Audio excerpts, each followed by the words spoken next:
오늘 본문 말씀을 중심으로 해서 오늘만이라도 양약과 같은 입술 되게 하옵소서라는 제목으로 말씀을 전하도록 하겠습니다.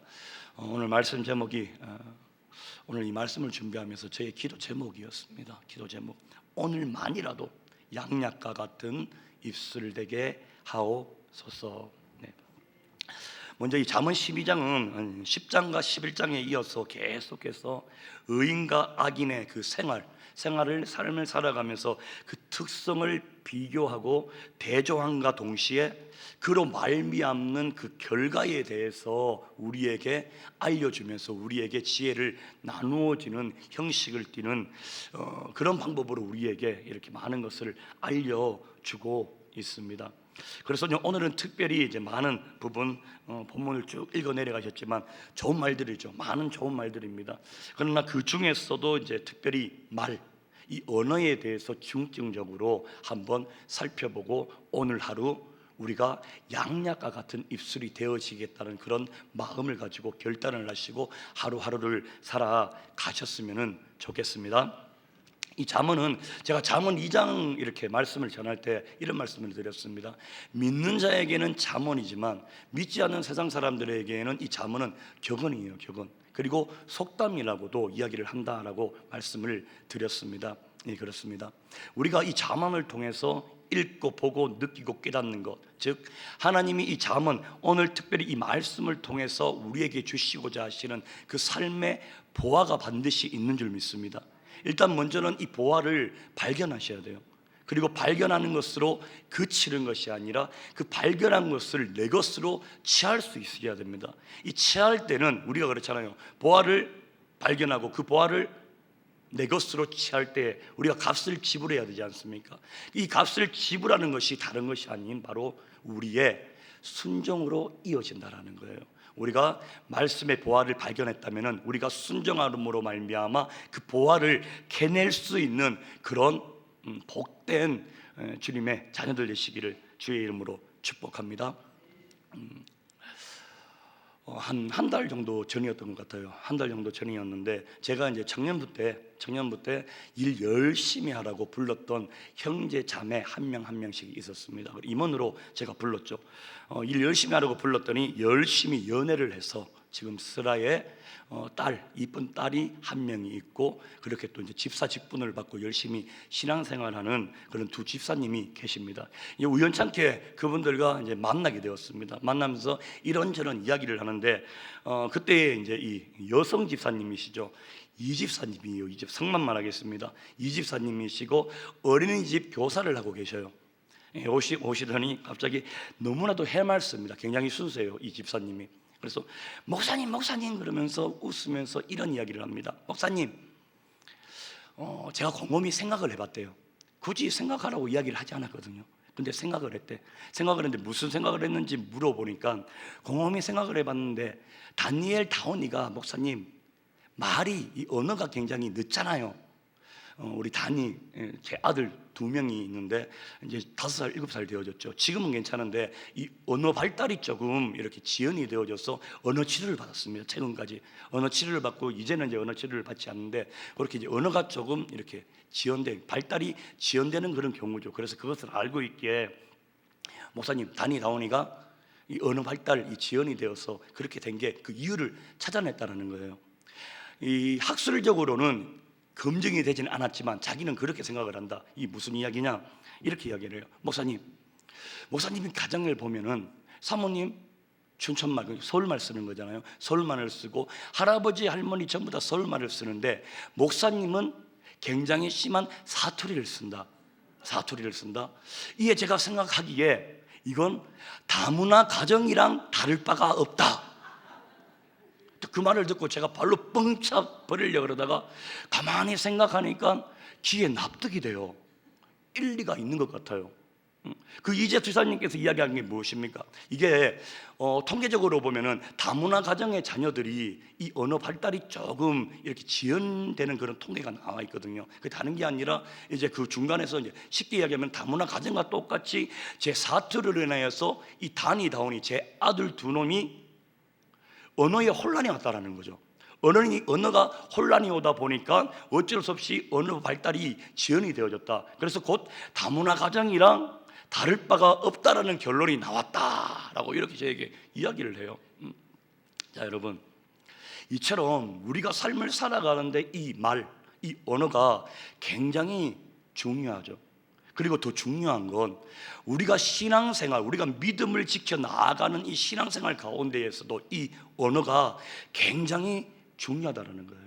즉, 믿음의 사람인 저와 여러분들이 어떤 언어를 선택하고 어떤 언어로 이야기를 하느냐에 따라서 어찌 보면은 하나님 나라의 확장에 크게 쓰임받는 믿음의 도구가 되어질 때도 있고, 그 하나님의 영광을 가리우는 도구가 되어질 때도 있다라는 거예요. 그래서 저는 오늘 본문인 잠언 12장 17절부터 28절까지 쭉 읽어 나가셨잖아요.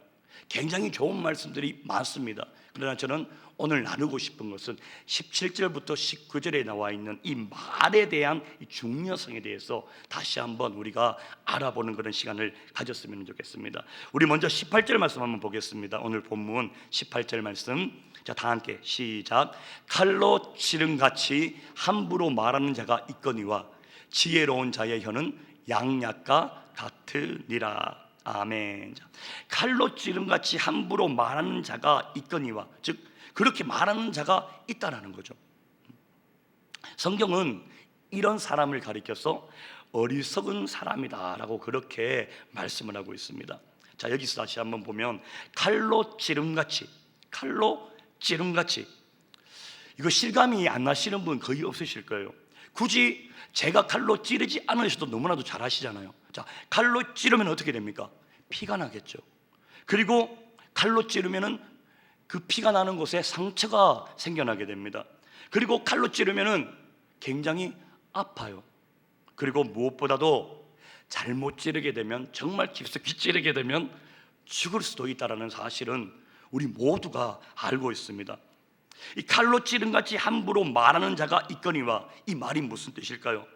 함부로 내뱉는 이 말이 피가 나게 하고 상처가 되게 하고 아프게 하고 죽을 것 같은 고통을 줄 수 있다라는 것을 말을 해주고 있는 거죠. 더군다나 칼로 찔렀으니 그 찔린 자리가 상처가 나게 되면은 굉장히 오래 갈 수 있고, 이게 상처에 따라서는 영원히 지워지지 않는 상처로 남을 수도 있게 된다는 거죠. 즉, 본인은 대수롭지 않게 툭 내뱉은 그 말 한마디가, 우리가 그렇잖아요. 내가 던진 그냥 무심코 던진 돌멩이에 우물한 개구리는 맞아 죽을 수도 있다는 거죠. 마찬가지입니다. 우리가 가정에서, 특히 이제 우리 부모 세대 분들이, 저도 마찬가지죠. 이렇게 삶을 살아가면서 내가 화를 다스리지 못해서 자녀들에게 막말을 하는 경우가 있지 않습니까? 바로 그때 그 말을 들은 우리의 이 자녀들은 그 말에 피를 흘릴 수도 있다는 것을 꼭 기억하셨으면 좋겠습니다. 사랑하는 우리 성도님들, 말을 이렇게 함부로 하는 것은 미련한 것이다 라고 성경은 말을 하고 있어요. 함부로 말하는 것은 예수님을 믿는 저와 여러분들에게는 전혀 어울리지 않는 그런 모습이다라는 것을 꼭 반드시 기억을 하셨으면 좋겠습니다. 그리고 이제 칼로 찌른 같이 함부로 말하는 자가 있거니와, 그 뒤에 오는 말이 무엇입니까? 지혜로운 자의 혀는 양약과 같다라고 말합니다. 지혜로운 자의 혀는 양약과 같아. 자, 여러분, 어리석은 자의 이 혀는 칼과도 같은데 아픔을 주고 상처를 주고 피가 나게 하고 죽음에 이를 수도 있는 그 칼과도 같은데, 지혜로운 자의 혀는 좋은 약과 양약과 같다라고 말씀을 합니다. 이걸 세번역 성경에서는 지혜로운 사람의 말은 아픈 것을 낫게 하는 약이다라고 번역이 되어 있고요. 그리고 현대어 성경을 보면은 지혜로운 사람의 말은 아픈 것을 어루만져 준다라고 이렇게 번역이 되어 있습니다. 똑같은 혀잖아요, 그죠? 이 똑같은 혀인데 어떤 혀는 아픈 것을 치료해 주는 혀가 있고, 그리고 어떤 혀는 칼로 찌르는 것처럼 상처를 내는 혀가 있다는 사실입니다. 자, 여러분, 제가 질문 하나 드리겠습니다. 오늘 우리 성도님들의 그 입에서 나오는 그 말들은 사람들을 어루만지고 그리고 사매고 격려하고 치료하는 말들이신지요? 그렇지 않다면 사람을 이렇게 찌르고 상처를 내게 하고 사람들을 아프게 하는 말인지요? 저는 이 말씀을 준비하면서 굉장히 많이 찔렸습니다. 그냥 이 17절에서 19절 넘어가고 20절부터 다른 걸로 해서 이렇게 말씀을 전할까라는 이런 유혹도 있었습니다. 그러나 우리가 우리의 언어 생활, 특히 믿음의 자녀답게 이 언어 생활을 뒤돌아보면서 다시 한번 양약이 되는 그런 혀가 되시기를 주의 이름으로 축복합니다. 상처를 어루만지고 치료하는 그런 혀가 되시기를 축복합니다. 자, 그렇다면 어떻게 하면 우리의 이 혀가 지혜로운 자의 혀, 상처를 어루만질 수 있는 그런 혀가 될 수 있을까? 해답은 너무나도 잘 알고 있습니다. 가장 첫 번째 무엇입니까? 예수님 잘 믿어야 되겠죠. 그 이유는 하나님의 말씀이 여러분 곧 지혜가 되는 거예요. 그렇기에 이 사람의 지혜라는 것, 이 지혜 지수는 비례하는 것이 있습니다. 이 사람이 하나님의 말씀을 내가 얼마나 잘 받아들이고 얼마나 순종하느냐에 따라서 비례가 되어지더라는 거예요. 내가 하나님의 말씀에 순종하는 그 지수만큼, 순종하는 만큼 나의 이 지혜 지수 또한 올라간다는 겁니다. 우리 시편 119편 보면 시편 중에 가장 긴 편이잖아요. 시편의 119편 기자가 하나님의 말씀을 너무나도 사랑하고 말씀대로 살려고 결단하고 노력하는 그런 시편 기자가 이런 고백을 합니다. 주의 말씀이 항상 나와 함께함으로 내가 원수들보다 더 지혜롭습니다. 하나님의 말씀이 모든 경쟁자들과 모든 스승들과 경험 많은 노인들이나 나보다 많이 배운 선배들보다 나를 더 지혜롭게 하는, 그리고 명철하게 해주는 그런 방법이다라는 것을 고백하고 있는 거예요. 여러분, 말씀의 지수, 말씀에 순종하는 이 지수와 나의 이 지혜의 지수는 반드시 비례한다라는 것을 기억하시기를 축복해요. 그리고 이 지혜의 지수는 또한 나의 행복의 지수, 내가 얼만큼 행복하냐, 행복의 지수와도 또 비례를 하게 됩니다. 왜냐하면 하나님께서 우리에게 말씀을 주신 그 이유가 무엇입니까? 복 받으라고, 복된 삶을 살아가라고 우리에게 그 말씀을 주셨거든요. 행복하게 살아가라고 우리에게 말씀을 주셨습니다. 자, 그러니까 하나님의 말씀에 우리가 얼만큼 순종하는 그만큼 어떻게 됩니까? 지혜로워지는 거예요. 하나님의 말씀에 순종하는 만큼 우리가 지혜로워지고, 지혜로워진 그만큼 우리는 복받는 삶, 즉 행복한 삶을 살아갈 수 있게 되어진다는 것. 지혜 지수가 높아지시기를 이 시간 축복합니다. 그래서 저는 우리 성도님들과 제가 조금 더 더욱더 행복한 삶을 살아가시게 되기를 축복합니다. 자, 여러분, 이 지혜라는 것은 하나님의 그 말씀을 내가 얼만큼 받아들이고 알고 깨닫고, 그리고 하나님의 말씀에 얼만큼 순종하느냐에 대한 그 척도가 바로 이 지혜라는 거죠. IQ랑은 아무 상관이 없어요. 내가 IQ가 150, 160 넘는다고 지혜롭고, 내 IQ가 100보다도 그 이하고 돌고래랑 비슷하다고 해서 지혜롭지 못하다라는 게 아닙니다. 이 IQ랑은 전혀 상관없이 내가 그저 하나님의 말씀을 받아들이고, 그리고 알고 깨닫고, 그리고 순종하는 게 많으면 많을수록 나의 이 지혜 지수는 높아지고, 나의 지혜 지수가 높아지면 높아질수록 나의 행복 지수 또한 높아지게 된다는 거예요. 즉, 내가 말씀에 순종하는 그 양만큼 나의 삶의 기쁨과 행복이 넘쳐나게 된다는 거예요. 이게 비례 지수입니다. 자, 여러분, 우리는 하나님 말씀, 곧 이 성경이 말씀이 하라는 대로 그렇게 살아가는 것이 지혜인 줄 믿습니다. 하나님께서 겸손하라 그러면 겸손하게 살아가는 것, 이게 지혜예요. 그리고 하나님께서 사랑해라 라고 이야기하면 사랑하는 것이, 그리고 사랑하며 살아가는 것이 지혜입니다. 어제 다니엘 기도회에 성량원 목사님에 대해서 이야기하시잖아요. 원수도 사랑해라라는 그 하나님의 말씀에 철저히 순종하시는 거예요. 모르긴 몰라도 이런 나이에 순교를 하시고 두 아들을 잃어버리셨다고 할지라도 저는 개인적으로 분명히 우리 손양원 목사님의 그 행복 지수는 이 지위의 지수만큼 비례가 되어져 굉장히 행복한 삶을 살았다는 거 믿어 의심치 않습니다. 사도 바울을 보십시오. 사도 바울이 그 감옥에 갇혔음에도 불구하고, 그렇게 매를 맞고 난 이후에도 그 찾고 춥고 찼고 차가운 그 감옥 바닥에서 박수를 치면서 하나님을 찬송할 수 있었던 그 이유가 무엇이겠습니까? 하나님 말씀에 순종하는 삶을 살다 보니까 행복의 지수가 높아지는 거예요. 그래서 내 환경이 그것을 지배하지 못하고 그저 어느 자리에서도 예수님을 증거할 수 있다는 그 기쁜 마음만을 가지고 있으니까 행복하게 그렇게 그 자리에서 그 감옥에서도 찬송하며 하나님을 찬양할 수 있었던 거거든요.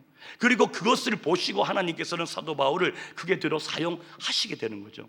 할렐루야. 오늘 이 시간 저와 여러분들의 삶 가운데에서도 이 지혜 지수가 높아져 행복 지수가 높아져서 하나님의 귀한 장중에 그게 쓰임받으며 달려가시게 되기를 주의 이름으로 축복합니다. 우리 옆에 분에게 이렇게 한번 인사하셨으면 좋겠습니다. 활짝 웃으시면서 이 표정 잘 하셔야 됩니다. 살짝 이렇게 보시면서 말하면 오해가 될 수가 있어요. 살짝 웃으시면서 참 지혜롭습니다 라고 인사하겠습니다.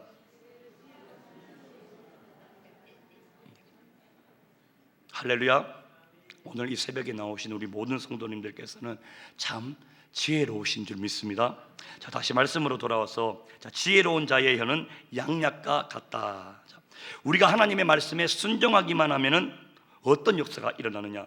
우리의 이 입술, 나의 이 혀를 통해서 치료가 일어나는 그런 역사가 일어나게 된다는 거예요. 이 몸이 치료가 되고 관계가 치료가 되고 공동체가 치료받는 그런 역사가 일어나는 거예요. 나의 이 상한 마음들이 이 치료를 받게 됩니다. 누구에 의해서요? 이 지혜로운 자에 의해서, 바로 저와 여러분들로 인해서 치료가 되는 그런 은혜의 역사에 우리가 도구로 사용을 받게 된다는 겁니다. 자, 여러분, 그래서 우리 성도님들께서 계시는 여러분들의 가정은 복이 있게 되어지는 거예요. 바로 그 가정에서 치료가 일어나게 되는 겁니다. 왜? 그 가정에 치료자가 있으니까. 바로 치료자 되는 내가 함께 하니까 가족들이 아침에 모두 다 삶의 현장으로 나아갔다가 저녁에 집에 돌아와서 함께 만나고 나면은 새 힘이 솟아나는 그런, 바로 그런 집. 누구 때문에요? 나 때문에. 치료자 되는 나의 이 혀 때문에, 나의 이 입술 때문에. 아멘. 교회도 마찬가지입니다. 교회 한번 왔다 가면은 회복이 되어지고, 그리고 교회 한번 왔다가 가면은 치료가 되는 그런 역사가 계속 이어지게 되기를 소망합니다.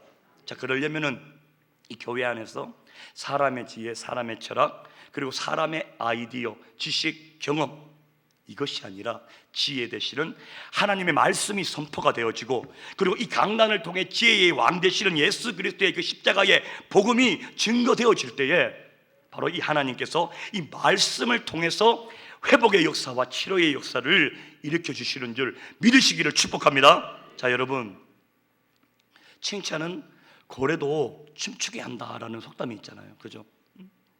우리가 말씀에 서로 칭찬하고 격려의 말을 하라라고 말씀도 하거든요. 그래서 이 말씀에 순종해서 우리가 칭찬하게 되어질 때 바로 그곳에 행복이 가득하게 되어지고 치료가 일어나게 되는 거예요. 성경에 비판하지 말라라는 말이 있잖아요. 그죠? 비판하지 말라라고 성경에서 말했으면은 비판할 게 많더라도 그 입술을 닫아야 되는데, 이 말씀에 순종하지 못하고 우리가 비판하게 될 때 어떻게 됩니까? 그때는 우리의 이 입술, 이 혀가 약이 되는 것이 아니라 오히려 독이 되어지는 거예요. 그리고 우리의 기쁨과 행복을 빼앗겨 버리게 됩니다. 우리가 말씀으로 순종할 때 바로 그때 이게 양약이 되어지지만, 우리가 반대로 말씀에 불순종할 때에는 그것이 오히려 나에게는 독이 되어진다는 것. 데살로니가전서 5장 16절에서 18절 보면은 너무나도 잘 아는 말씀이잖아요. 항상 기뻐하라, 쉬지 말고 기도하라, 범사에 감사하라. 하나님의 뜻이잖아요. 그런데 우리가 항상 인상 쓰고 쉬지 말고 근심하고 범사에 불평 불만하는 내가 되어진다면은 어떻게 되겠습니까? 내가 속한 그 모든 공동체는 모르긴 몰라도 모든 문제를 안고 가는 공동체가 될 수밖에 없다라는 거예요. 자, 여러분, 치료가 있는 가정, 치료가 있는 교회, 치료가 있는 직장, 사업장, 그리고 치료가 있는 공동체가 다 되시기를 소망하시잖아요. 그죠? 그리고 그 공동체에, 그 치료가 일어나는 그 공동체의 주역이 바로 내가 되기를 소망하시잖아요. 그렇다면 다른 게 아닙니다. 하나님, 이 시간 오늘 하루만이라도 양약과 같은 입술을 나에게 허락하여 주십시오. 바로 이 기도가 오늘 말씀 제목이 저와 여러분들의 기도 제목이어야 할 줄 믿습니다. 할렐루야. 그리고 우리 19절 말씀 한번 보겠습니다. 그 다음 절 19절 말씀. 자, 시작. 진실한 입술은 영원히 보존되거니와 거짓처는 잠시 동안만 있을 뿐이니라. 그리고 우리 22절 말씀 다시 한번 보겠습니다. 22절 말씀. 자, 시작. 거짓 입술은 여호와께 미움을 받아도 진실하게 행하는 자는 그의 기뻐하심을 받느니라. 아멘. 자, 진실은, 이 진리는 영원히 보존이 되어지고, 거짓말은 눈 깜짝할 사이에 사라진다라고 말합니다. 진실은 하나님이 기뻐하시고 거짓은 하나님이 미워하신다라고 말을 하고 있어요. 자, 여러분, 진실은 영원한 줄 믿습니다. 그러나 이 거짓은 눈 깜짝할 동안만 통하게 되는 거예요. 이 말이 무엇이냐? 이 거짓은 반드시 드러나게 되어져 있다라는 겁니다. 자, 여러분, 이 시간이라는 것 있잖아요. 이 시간은 하나님의 것이에요. 하나님의 때입니다. 그리고 이 시간은, 이 거짓은 시간을 두려워할 수밖에 없어요. 왜? 시간이 지나면 지날수록 드러나거든요. 그러니까 이 거짓은 시간을 두려워할 수밖에 없습니다. 그러나 반대로 진리와 진실은 이 시간이 나의 편이 되어지는 거예요. 우리 성도님들, 지금 이 시간이 나의 편이 되십니까? 아니면 두려워하는 그런 존재가 되어지십니까? 이 시간이 나의 편이 되시기를 주의 이름으로 축복합니다. 자, 여러분, 우리가 삶을 살아가다 보면 거짓말 하게 되잖아요. 그죠? 근데 이 거짓말 누가 시키는 거예요? 사탄 마귀가 시키는 겁니다. 사탄이 거짓말을 하도록 하는 궁극적 목적이 있어요. 그게 무엇입니까? 바로 나의 이 순간을 벗어날 수 있도록 하는 것. 근데 그게 아니에요. 결국은 사탄이 거짓말을 시키는 궁극적인 목적이 무엇이냐? 이 거짓말을 통하여서 다 드러나도록, 들통이 나도록 하는 것이 사탄의 마지막 궁극적 목적이에요. 그래서 사람과 사람 사이에 신뢰를 깨트리게 되어버립니다. 깨트려 버려져요. 왜? 거짓이 드러남으로 말미암아. 그리고 벽을 만들게 되어지고 관계를 깨트리는 거예요. 자, 성도님들, 그렇잖아요. 우리 주변에 거짓말하는 사람, 그 거짓말을 하는 것을 내가 알았다. 그 사람 신뢰할 수 있습니까? 못하는 거예요. 이게 사탄 마귀가 궁극적으로 우리에게 거짓말을 시키는, 거짓말을 하게 만드는 목적이라는 것을 잊지 않으셨으면 좋겠습니다. 내가 그냥 그저 이 순간을 모면하기 위해서, 모면하기 위해서 거짓을 시키는 게 아니라는 거예요. 거짓은 반드시 드러나게 되어져 있습니다. 왜? 시간은 진리의 편이기 때문이에요. 이 시간은 하나님의 편이라는 것을 반드시 기억을 하셔야 됩니다.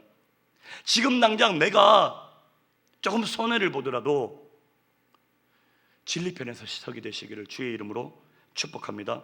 자, 여러분, 거짓말은 이처럼 관계를 깨뜨려 버려요. 신뢰를 허물어져 버립니다. 그래서 최고의 최선은 바로 진실이 되는 거예요. 진실하시기를 소망합니다. 이 진실은 유효기간도 영원하지만 하나님께서 기뻐하신다라고 이야기하잖아요. 하나님이 기뻐하시면 어떻게 됩니까? 자연적으로 나도 기뻐지게 되는 거죠. 그리고 이 진실한 사람은 내가 매일 기쁘게 살아갈 수 있는 그 원동력을 공급받게 되어지는 줄을 믿습니다. 그러나 반대로 우리가 거짓말을 하게 되면 계속해서 마음이 불편해요. 왜? 시간이 지나면 지날수록 더욱더 불편합니다. 왜? 드러날까 봐. 그리고 언젠가는 드러난다는 것을 너무나도 잘 알고 있으니까요. 그래서 계속해서 불편하는 거예요. 그래서 내 안에 계시는 이 성령님께서 마음이 계속 근심을 가지게 되어지는 겁니다. 그러니까 당연히 내 마음도 불편할 수밖에 없게 되어지는 거죠. 말씀을 정리하려고 합니다. 오늘 이 시간에는 딱 하나만 기억하셨으면 좋겠습니다. 그리고 딱 하나만 결단하십시오. 오늘 허락하신 이 하루 가운데에 하나님, 나의 이 입술을 사용하셔서 양약이 되는 입술 되게 하셔서 만나지는 그 모든 사람들에게 영혼을 살리고 상한 마음 상한 심령들이 있다면은 나의 입술을 통해서 선포되어지는 그 말로 위로함을 받고 다시 한번 일어설 수 있는, 하나님의 귀한 손에 크게 쓰임 받으며 나아갈 수 있는 입술 되게 해달라고. 여러분, 이게 오늘 우리 하루가 결단하며 살아가는 거예요. 근데 중요한 건 단 하나잖아요. 살아내기 힘들어요. 이 하나 결단하고 이 하나 실천하며 살아내기가 힘들다니까요. 그래서 오늘 이 새벽 가지고 나온 많은 기도 제목들, 마음의 소원들 있으시잖아요. 그거 조금만 뒤로 하시고 정말 오늘 하나님, 오늘 하루만이라도 조사오니 나의 입술을 사용하셔서 양약이 되어지고 영혼을 살리고, 그리고 무엇보다 상한 심령 상한 마음들을 일으켜 세울 수 있는 입술로 쓰임받게 해 주십시오라는 이 믿음의 이 기도가 오늘 저와 우리 성도님들의 기도 제목이 되어 주셨으면 좋겠습니다. 여러분, 바로 이게 우리가 이 말씀을 통해서, 오늘 본문을 통해서 우리에게 주시는 그 삶의 보화를 캐내어 가는 것까지, 순종하는 것까지가 이어져야 우리가 말씀을, 이 보화가 나의 것이 되어지는 거예요. 그저 그냥 발견하고 그 보화를 그대로 둬버리면 그 보화는 나의 것이 되는 게 아닙니다. 그냥 그저 잠언 12장 말씀에 입술을 지키고 혀를 잘 사용해라 하고 언어를 잘 사용해야 된다는 그 말씀이 있어라고 그쳐버리게 되는 거예요. 이 그치는 삶이 아닌 이 삶의 보화를 캐내어 가져가시는 삶이 되시기를 주의 이름으로 축원드리겠습니다. 기도하겠습니다. 하나님, 그렇습니다. 우리의 연약함으로 말미암아 하루에 하나를 결단하며 그것을 실천하며 살아내기에도 벅찬 인생을 살아가고 있습니다. 나의 힘으로는 할 수 없음을 하나님 이 시간 믿음으로 고백하며 하나님께 모든 나의 연약함 부족함을 맡겨드리며 나아가오니 나의 연약한 것 세워주시고 나의 부족한 것 채워주셔서 하나님, 오늘 하루의 삶 가운데에 나에게 주신 이 삶의 보화, 나의 입술 양약과 같은 입술이 될 수 있도록 오늘 하루만이라도 양약과 같은 입술 되게 하셔서 하나님의 귀한 장정에 쓰임받는 삶이 되어줄 수 있도록 성령님 인도하여 주옵소서. 하나님, 이 시간 올려드린 귀한 예물이 있습니다. 아버지 감사합니다. 이교구 구역원들이 필리핀에서 오신 분들 섬기는 것 주님 감사합니다. 다니엘 감사 예물이 있습니다. 하나님께서 일하신 선교 감사합니다. 이 세상에 보내주셔서 오늘까지 지켜주시고 살게 해주신 하나님 아버지께 생일 감사드립니다. 긍휼을 베풀어 주옵소서. 감사 예물이 있습니다. 선교 헌금 상조 예비 11조 연보 있습니다. 하나님, 이 시간 마음의 중심을 담아 올려드린 예물, 먼저는 이 예물이 쓰이는 곳 예수 그리스도의 향기가 넘쳐나는 곳 되게 하여 주시고 올려드린 그 예물 마음의 소원 기도 제목들 하나하나 연락하셔서 하나님 살아계심을 나타내어 주시옵시고 드린 예물 위에 30배 60배 100배로 복 내려 주옵소서. 감사드리며 예수님의 이름으로 축복하며 기도드립니다. 아멘.